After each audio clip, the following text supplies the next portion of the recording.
Fala galera, aqui é o Thiago Berdan do canal Clave em Seis Cordas. Então vamos dar continuidade aí à nossa série do livro De Tudo Se Faz Canção, sobre os 50 anos do lançamento do disco Clube da Esquina. Bom, no último vídeo eu trouxe alguns depoimentos aí do próprio Bituca, do Lô, né, do Fernando Brant também. Hoje nós vamos iniciar aqui com o Ronaldo Bastos, que é esse rapaz aqui. Bom, é legal ver, né, a história dessa galera aí, que muitos deles já tinham, desde cedo aí, uma vocação musical, né, por exemplo, o próprio Bituca, da sua própria mãe lá, e ganhou aquele acordeon, ganhou a gaitinha, né, e tudo mais. Com o Ronaldo Bastos não é diferente, o nome dele é Ronaldo Bastos Ribeiro. Ele já sonhava ser cantor desde cedo. E a parceria dele com o Milton começou com a música Três Pontas, olha que legal.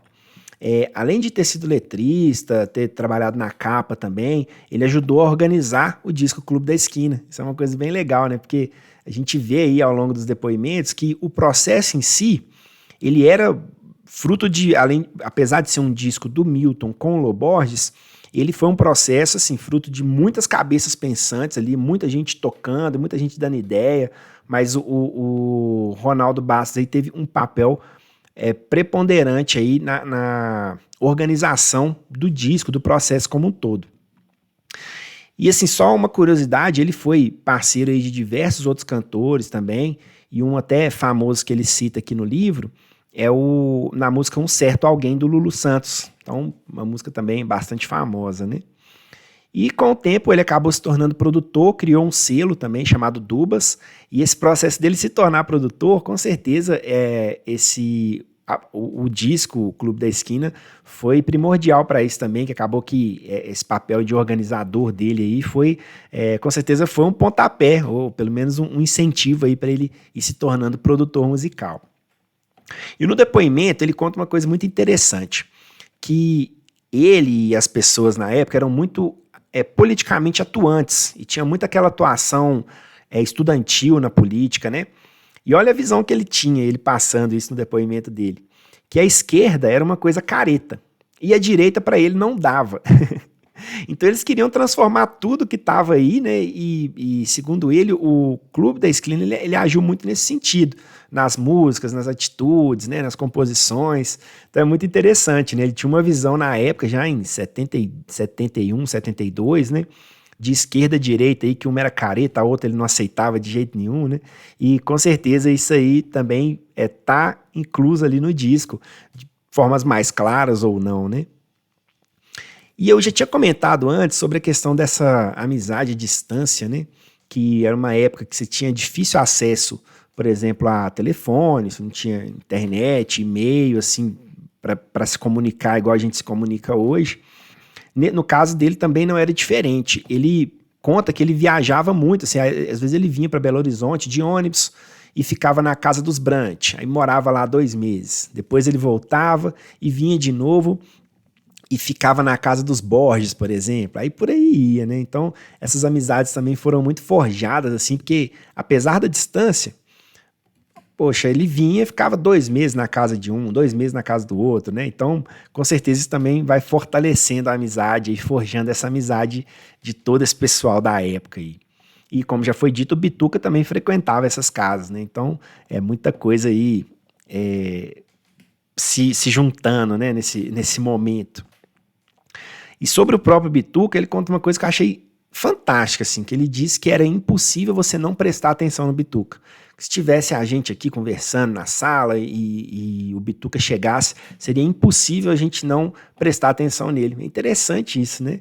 Como que ele tinha já essa presença imponente, né? Era uma coisa de chegar e o local, não é se curvar a palavra, né? Mas voltar os olhares para ele, né? Já tinha essa característica. Isso eu acho muito interessante. E ele conta muito como que ele conduziu esse processo do disco Clube da Esquina, não porque ele foi designado, não porque ele foi contratado para isso, por exemplo, mas é porque precisava de alguém para conduzir, e ele estava ali, acabou tomando esse papel para si, né? Muito interessante como que até esse papel foi de forma mais livre, né, no disco. Não quer dizer que foi uma coisa mal feita ou mal pensada, nem nada disso.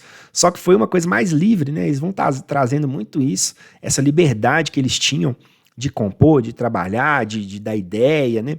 Até de tocar, a gente vai falar um pouco disso ainda pra frente. Eu acho isso muito, muito interessante, assim, desse processo.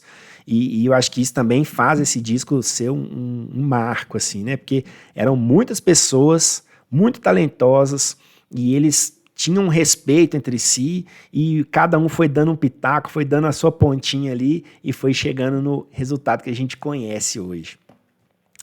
E ele até fala uma coisa que eu achei muito legal, porque assim, esse disco tem 50 anos que a gente está falando dele e a gente vai continuar falando dele ainda, se Deus quiser, muito tempo ainda. Mas não é que eles criaram um disco assim, falando assim, nós vamos revolucionar a música brasileira. Não é necessariamente isso. Mas ele traz pra gente uma visão de que eles sabiam que isso ia significar algo. Significar o quê? Não sei. Mas eles sabiam que tinha um significado esse disco, que não era só mais um disco, né? E era um processo assim, meio sem programação, meio sem cronograma, não era aquela coisa assim, nós vamos acordar hoje às 8 horas, vamos fazer. Não era isso. Mas foi um processo que foi acontecendo naturalmente, né? E ele citou uma frase aqui que eu achei legal demais. Ele organizou aquela bagunça fazendo bagunça também, né? Então, ele estava ali, teve o seu papel muito, muito forte e muito marcante na criação desse disco maravilhoso aí que a gente está falando dele até hoje. E aí o livro segue no depoimento do nosso amigo Beto Guedes. Olha ele aqui. A fotinha do Beto Guedes. Aqui. Novinho, né? Alberto de Castro Guedes, o Beto Guedes. Primeira influência musical dele foi o irmão, que era o Godofredo Guedes. E o primeiro instrumento dele foi o pandeiro, curiosamente. Porque assim, a gente conhece ele aí pelas guitarras e tudo, né? Mas o primeiro instrumento dele foi o pandeiro. E ele também, como eu já tinha dito, foi integrante aí do The Beavers, né? No auge ali da Beatlemania. Olha que legal. Em 69, a música dele, chamada Equatorial, ganhou o 5º lugar no primeiro Festival Estudantil da Canção. E como que é legal como esses festivais, né, conduziram a história da música brasileira. A gente tem muitos artistas aí que se sagraram nesses festivais, né? A gente viu que o próprio Milton tem uma história bem interessante nisso, né? E apesar dele já ter tocado assim no Clube da Esquina, nesse CD do Clube da Esquina, tocou com o 14 Bis, fez participações em discos do próprio Milton Nascimento, o primeiro álbum dele foi lançado em 77, se chamava A Página do Relâmpago Elétrico. Além disso, ele lançou mais 10 discos e depois ele passou a se dedicar à mecânica e à marcenaria, né? Até no caso do Lô Borges lá, conta do patinete que ele vendeu para o Lô e que tinha sido feito lá na casa dele, né? Então foi habilidades que ele herdou do pai dele. Depois de alguns anos, assim, ele acabou lançando alguns DVDs e alguns discos, músicas próprias também. E ainda hoje ele se dedica à composição, ainda é compositor, mas também ele se dedica à sua profissão aí de marceneiro, de artesão, e fala que ele, inclusive, continua fabricando aí guitarras de alta performance. Muito legal, né? A vida da pessoa realmente em torno desse instrumento, assim, é uma coisa bem romântica, assim, né? Eu fico muito feliz quando eu vejo pessoas conseguem levar isso como sua profissão principal ou até mesmo como um hobby sério, né? Eu acho isso muito legal. E aí, no depoimento dele, ele fala muito dessa fascinação pelos Beatles, e ele ouviu num compacto que o Lô deu para ele a música I Should Have Known Better. I Should Have Known Better. E assim, que ele não entendeu nada dessa música a primeira vez, a segunda vez ele achou estranha a música, a terceira, até que essa música pegou ele ficou fascinado com ela, né? Acho isso muito legal, assim, que realmente tem músicas que a gente precisa insistir, né? Inclusive o disco Clube da Esquina, assim, tem músicas que não foram entendidas na época e ainda hoje, dependendo da pessoa que for ouvir, não vai, não necessariamente entender musicalmente, mas aquilo não vai tocar ela, né? Então, às vezes, você precisa ouvir uma, duas, ou você conhecer a história, às vezes, ajuda, né? Então, assim, olha que legal. Além desse patinete que ele vendeu para o Lô, que a gente já contou no depoimento do Lô, ele cismou de fazer um baixo igual ao do Paul McCartney. Que legal. E, assim, falando da influência do pai dele, né? O pai dele também fez instrumentos, assim, chegou a fazer piano, fazer violões, assim, até fala, né? Para quem fez um piano, violão é até tranquilo de fazer, né? Mas ele comenta, assim, que esse baixo igual ao do Paul, ele fez o corpo, mas o braço do instrumento era mais difícil de fazer, sem instrumentação adequada, né? Era mais difícil de fazer. Mas olha que esse gosto dele pela marcenaria, por fazer coisas artesanalmente, já vem de muito e muito tempo, né? E uma coisa que eu achei muito bonita ele falando é como que o depoimento, é como que o Clube da Esquina é um disco da amizade de toda essa galera, sabe? Eram muitos amigos reunidos e igual a gente comentou, eram pessoas assim que tinham amizades longas, duradouras e que nem a distância acabou com essas amizades, né? Isso é muito legal, né? Essa ideia. Imagina você ter essa oportunidade de se reunir com seus amigos para fazer uma coisa que ambos gostam, né?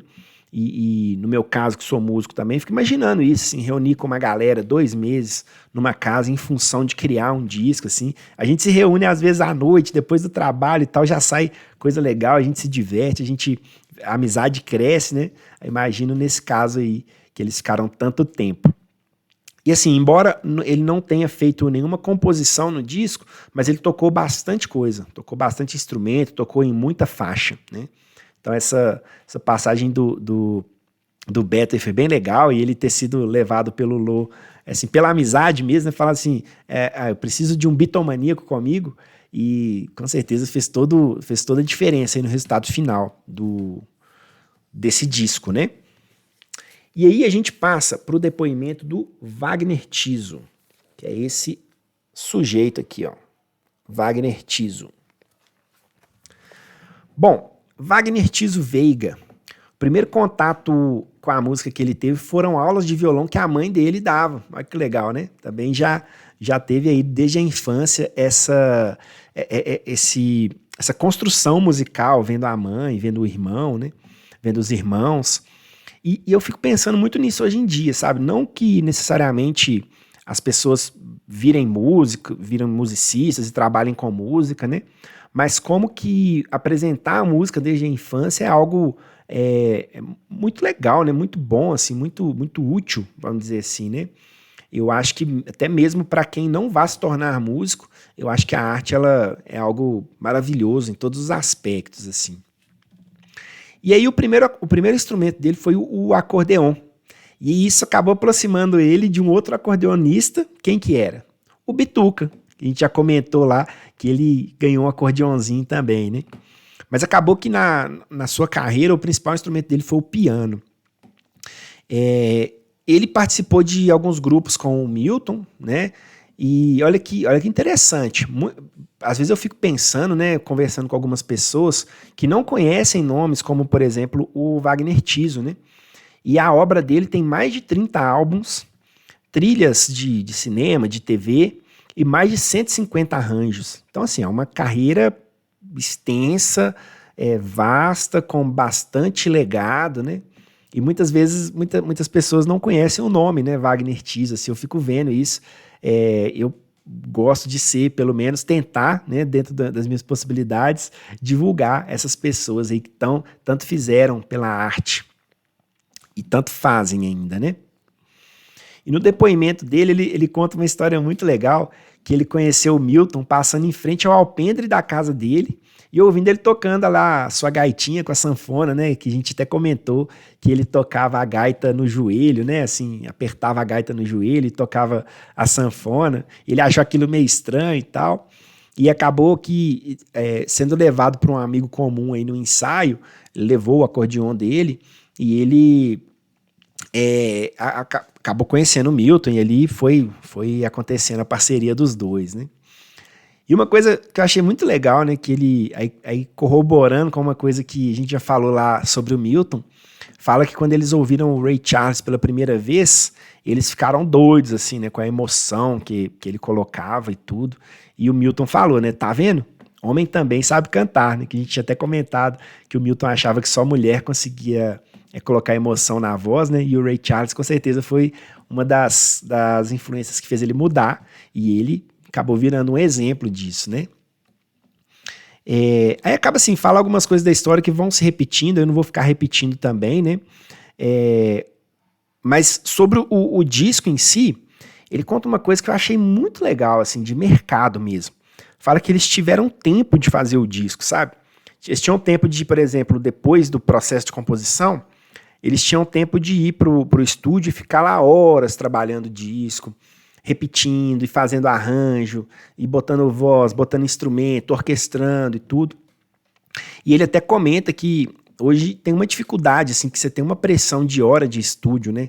Isso tudo é colocado na ponta do lápis, assim. Então, às vezes você tem muito menos tempo, é muito mais corrido, né? Para você poder fazer um disco do que foi para eles, assim. Não sei muito dizer o que é certo e o que é errado, porque eu entendo os dois lados também, mas eu acho legal, assim, quando a gente ouve sobre processos que as pessoas tiveram tempo para construir, né? Eu acho também, muitas vezes, que o tempo infinito, né, vamos dizer assim, quando terminar a gente divulga, eu acho que também nem sempre é bom, porque muitas vezes os artistas em geral são muito perfeccionistas e acaba que vai sempre querendo colocar coisas e mais coisas, né? Então também pode ser que não seja tão bom assim. E aí acaba assim, eles distribuíam o que cada um ia fazer no próprio estúdio mesmo, né? Eles iam tocando e conversando e trocando de instrumento. E ele fala que aquele disco tinha um calor, né? Que isso é muito legal, porque no próprio processo dele mesmo, ele comenta que várias vezes, em vários trabalhos, ele foi convidado assim, olha, você vai colocar as cordas desse disco. As cordas, já gravamos percussão, já gravamos isso, já gravamos aquilo. Então, assim, você não tem o calor de você estar tocando junto, construindo junto, ouvindo o outro e conversando, né? Então, isso é uma coisa que esse disco também trouxe, que muita gente comenta que dá até para sentir isso no disco, né? Aquela ambiência, aquele ambiente de amizade, das pessoas juntas e da construção em conjunto, né? Então, assim, aquele disco teve um calor e muitos trabalhos que ele fez foram coisas mais frias, né? Você chegar, colocar o seu instrumento e ir embora. Então, isso é muito interessante, essa mudança, né? Vou finalizar esse depoimento por aqui. O próximo eu vou fazer sobre o Toninho Horta, especificamente só dele, que eu vou contar algumas vivências minhas, assim, que eu acho que foi, na verdade, onde a minha história se cruzou com a do Clube da Esquina, né? Então, só pedindo para vocês aí, se inscrevam no canal, compartilhem com quem você sabe que gosta dessa história. Se não gosta também, compartilhe, que às vezes a pessoa vai começar a gostar a partir daqui. E qualquer dúvida, qualquer comentário, vamos trocando ideia aqui, aí qualquer coisa vocês podem também me questionar, me corrigir, estou aberto a isso, viu, pessoal? Esse processo aqui é um processo dinâmico e está sendo muito gostoso para mim fazer. Então, muito obrigado aí a todo mundo. Até o próximo vídeo. Aquele abraço.